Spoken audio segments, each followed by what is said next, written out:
गुरु प्यारी साध संगत जी, प्रेम से कहना धन निरंकार जी। आशा करती हूँ सतगुरु माता जी की कृपा से आप सभी बहुत अच्छे होंगे। आज मैं आप सभी के लिए एक दिल को छू लेने वाली साखी लेकर आई हूँ। साखी का विषय है एक बेटी का दुख।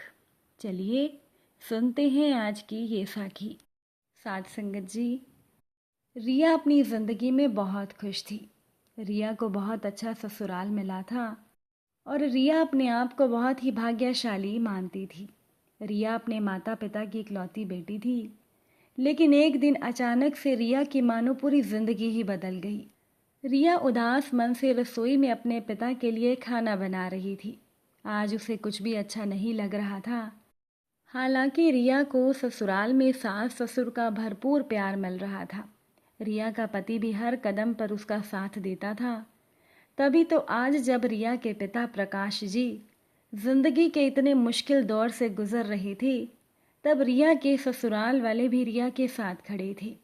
साथ संगत जी, रिया की माँ की 2 महीने पहले ही मृत्यु हो गई थी और तब से रिया मानो खुशी क्या होती है ये भूल ही गई थी।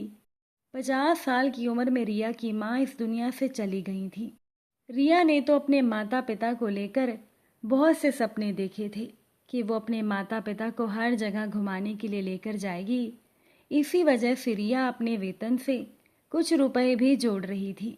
लेकिन उस रात जब रिया के पिता का फ़ोन आया कि उसकी माँ इस दुनिया में नहीं रही, तो रिया के सारे सपने मानो एक ही पल में टूट चुके थे। रिया अपनी माँ को बहुत प्यार करती थी और अपनी माँ के दिल के रिया बहुत करीब थी।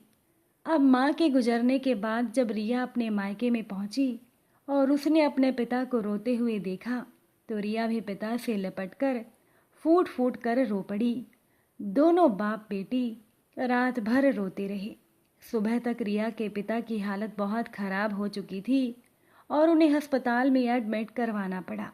उस समय रिया परछाई की तरह पिता के साथ लगी थी, लेकिन अब रिया अपने पिता के सामने आंसू नहीं बहाती थी।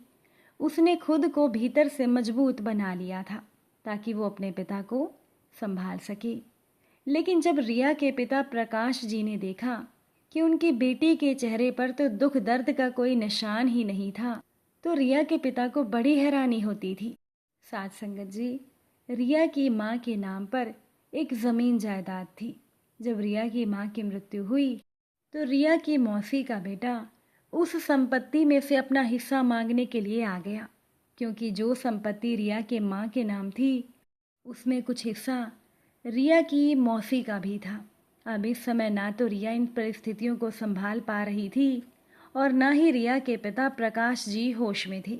इसीलिए रिया अपने पिता को लेकर अपने ससुराल चली आई ताकि वो अपने पिता का अच्छे से ध्यान रख सके। वैसे भी रिया के साथ उसकी माँ का साथ तो छूट ही गया था। इसी वजह से रिया अपने पिता को अब अकेले नहीं छोड़ना चाहती थी। लेकिन प्रकाश जी अपनी बेटी का ये मजबूत रूप नहीं देख पा रहे थे और वो सोच रहे थे कि इसकी माँ तो इसे कितना प्यार करती थी, लेकिन रिया को तो अपनी माँ के जाने का दुख ही नहीं है। लेकिन रिया के पिता को सच्चाई कहाँ पता थी कि पति के सोने के बाद देर रात तक रिया छिप छिप कर रोती थी और रिया अपने दिल का सारा दुख दर्द एक डायरी में लिखा करती थी। रिया अपने ससुराल वालों के सामने भी मजबूत बनी हुई थी, क्योंकि वो वहाँ पर किसी को दुखी नहीं करना चाहती थी। इसीलिए ससुराल वालों के सामने भी रिया अपना दुख प्रकट नहीं करती थी। अब बाकी घर के लोगों को तो सब कुछ सामान्य ही लग रहा था, लेकिन प्रकाश जी हैरान थे और दुखी भी थे कि उनकी बेटी माँ की दुनिया से जाने के गम से इतनी जल्दी कैसे बाहर आ गई। रिया अपने पिता का ध्यान रखने की हर कोशिश कर रही थी। पिता की खुशी के लिए वो सब कुछ करती थी, लेकिन प्रकाश जी ने तो मानो एक चुप्पी साध ली थी। अब उन्हें अपनी बेटी का प्यार केवल एक दिखावा लगता था और प्रकाश जी सोचने लगे थे कि अगर मैं भी इस दुनिया से चला जाऊंगा तो मेरी बेटी केवल एक दिन रोएगी और फिर वो अपने घर परिवार में मगन हो जाएगी। माता पिता की इसे पड़ी ही कहाँ है। लेकिन प्रकाश जी असलियत नहीं जानते थे कि रिया तो हर रोज अपनी माँ को याद करके अकेले में बहुत रोती थी। अब एक दिन प्रकाश जी अपनी बेटी के कमरे में अपनी डायरी और पेन लेने के लिए गए, क्योंकि दोपहर में रिया ने अपने पिता को अपने कमरे में बिठाकर खाना खिलाया था। तब उस समय रिया के पिता की डायरी और पेन रिया के कमरे में ही छूट गया था। जब प्रकाश जी अपनी डायरी लेने के लिए रिया के कमरे में गए तो उनकी नज़र रिया की एक पुरानी डायरी पर पड़ गई, जो कि वो मायके में भी साथ रखती थी। और रिया उस डायरी में अपनी ज़िंदगी के बारे में प्यारी प्यारी बातें लिखा करती थी। वो डायरी देखते ही प्रकाश जी के चेहरे पर गुस्सा आ गया कि क्या मेरी बेटी का प्यार केवल डायरी तक ही सीमित था। प्रकाश जी ने उस डायरी को उठाया और उसके पन्ने पलटने लगे। तब उनके बेटी की बचपन की यादें ताज़ा होने लगी। बचपन में भी उन्होंने अपनी बेटी की वो डायरी पढ़ी थी। उन्होंने उत्सुकतावश डायरी का लिखा हुआ ताज़ा पन्ना पढ़ा कि आखिर अब मेरी बेटी रिया इस डायरी में क्या लिखती है। साथ संगत जी, उस डायरी में लिखा हुआ था, माँ, तुम्हारे जाने के बाद मैं बहुत अकेली हो गई हूँ। मौसी के बेटे ने तो हमारा जीना मुश्किल कर दिया है और पिताजी भी बहुत दुखी रहते हैं। ऐसा लगता है माँ जैसे तुम तो चली गई और साथ में मेरे पिता का प्यार भी ले गई। मेरे पिता भी अब मुझसे पहले की तरह बातें नहीं करते, ना ही वो मुझे प्यार करते हैं। मैं जानती हूँ माँ कि पिताजी बहुत दुखी हैं, इसीलिए तो मैं उनके सामने रोती नहीं हूँ। मैं कोशिश करूँगी कि वो फिर से जीना शुरू करें, अपने लिए ना सही, मेरे लिए ही सही। मैं अपने दिल का सारा दर्द इस डायरी पर लिखती हूँ, क्योंकि अगर माँ मैं पिता के सामने कमज़ोर पड़ जाऊँगी तो वो और ज़्यादा टूट जाएंगे, और अगर मैं अपने ससुराल वालों के सामने रोऊंगी तो वो लोग भी दुखी हो जाएंगे। माँ अब तो जानती ही हैं कि यहाँ मेरी सास को डायबिटीज़ की समस्या है और पिताजी को बीपी की प्रॉब्लम है। ऐसे समय में अगर मैं ही टूट जाऊंगी तो इन लोगों का ध्यान कौन रखेगा। आप तो चली गई, लेकिन अब सारे फर्ज मुझे और मेरे पति को ही निभाने हैं। इसीलिए माँ, सबकी खुशी के लिए मैं मजबूत होकर अपना फ़र्ज निभा रही हूँ। मैं किसी के सामने आंसू बहाकर किसी को परेशान नहीं करना चाहती। मेरे हिस्से का दुख दर्द तो मेरे साथ ही जाएगा। बस मुझे पिता का प्यार मिल जाए और मुझे कुछ भी नहीं चाहिए। डायरी के पन्नों पर आंसुओं की कुछ बूंदें अक्षरों को मिटा सी गई थी। फिर भी उन शब्दों के भाव और अपनी बेटी की पीड़ा प्रकाश जी को गहरे तक भेद गई। प्रकाश जी की आंखों में भी आंसू आ गए। साथ संगत जी, डायरी में आगे लिखा हुआ था, माँ, तुम तो मेरी आंखों में आंसू नहीं आने देती थी ना, हमेशा मेरी खुशी का ख्याल रखती थी, मगर आज तुमने धोखा दे दिया। देखो ना, आज तुम्हारी बेटी कितना रो रही है। अब मेरे आंसू पोंछने तुम क्यों नहीं आती। अब मेरी हर एक हंसी के पीछे एक दर्द होगा। अब मेरे हर एक सांस एक कर्ज होगा। तूने सिर्फ जीवन ही नहीं दिया, मुझे जीना भी सिखाया, हर मुसीबत से लड़ना भी सिखाया। आज जब कहीं नहीं है तेरा वो साया, तब तेरे होने का मोल माँ मुझे समझ में आया। तू मुझे परेशान होता कभी देख ना पाई, फिर आज तूने दूर जाकर मुझे इतना क्यों रुलाया। जब प्रकाश जी ने पन्ना पलटा तो आगे लिखा था, तुम लौट आओ ना, फिर चाहे अपना हाथ दिखाकर मुझे डरा लेना, फिर चाहे अगले ही पल मुझे गोदी में उठा लेना।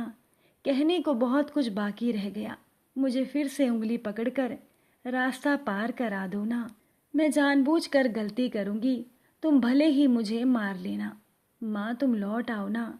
रात के अकेलेपन में मैं रोती हूँ, इन छिपे हुए आंसुओं को समझती क्यों नहीं। तुम्हारे बिना सब नोचने को तैयार खड़े हैं, आज भी आकर बचा लो ना माँ। तुम लौट आओ ना माँ, तुम लौट आओ। वो मिलना भी कोई मिलना था। तुम कुछ ऐसे लेटी थी, ना जागी थी ना सोती थी, लगता था जैसे रूठी थी। हर बार हमारे मिलने पर खुशनुमा मिलाप था। आज तो सब रोते थे, हर तरफ एक विलाप था। वो मिलना भी कोई मिलना था। हम मिल लिए बस कहने को, अंतिम दर्शन ले लिए फिर कभी न मिलने को।